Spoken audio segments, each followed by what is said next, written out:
Pasangan bakal calon Bupati dan Wakil Bupati Aceh Tengah periode 2017-2022 Sabela Abu Bakar dan Firdaus atau Safda melantik 793 anggota tim pemenangan Pilkada 2017 mendatang.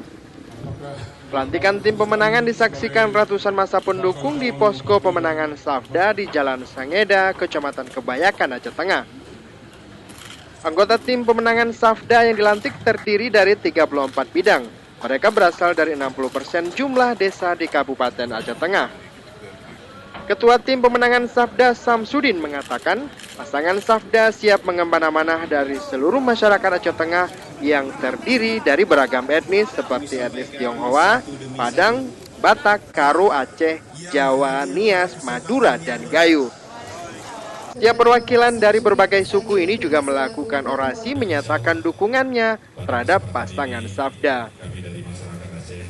Dan seperti yang kami jelaskan tadi bahwa ini terakumulasi dari 60% kampung yang ada di Kabupaten Aceh Tengah serta terakumulasi dari semua etnis dan golongan, karena Safda ini berkeyakinan bahwa kita akan tidak lagi mengangkat ras golongan itu menjadi isu politik, melainkan Safda ini akan menyatukan semua golongan.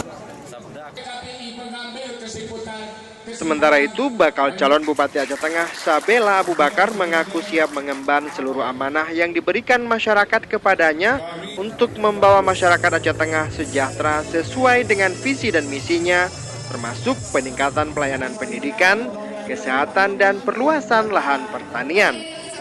Untuk menuju kesejahteraan, adil sejahtera, itu melalui damai, cerdas, sehat, bermartabat, dan religius untuk menuju Aceh Tengah adil dan sejahtera.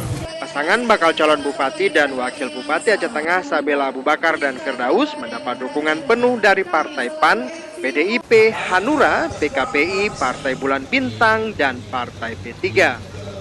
Dari Aceh Tengah, Muhammad Zakaria melaporkan untuk Aceh Video.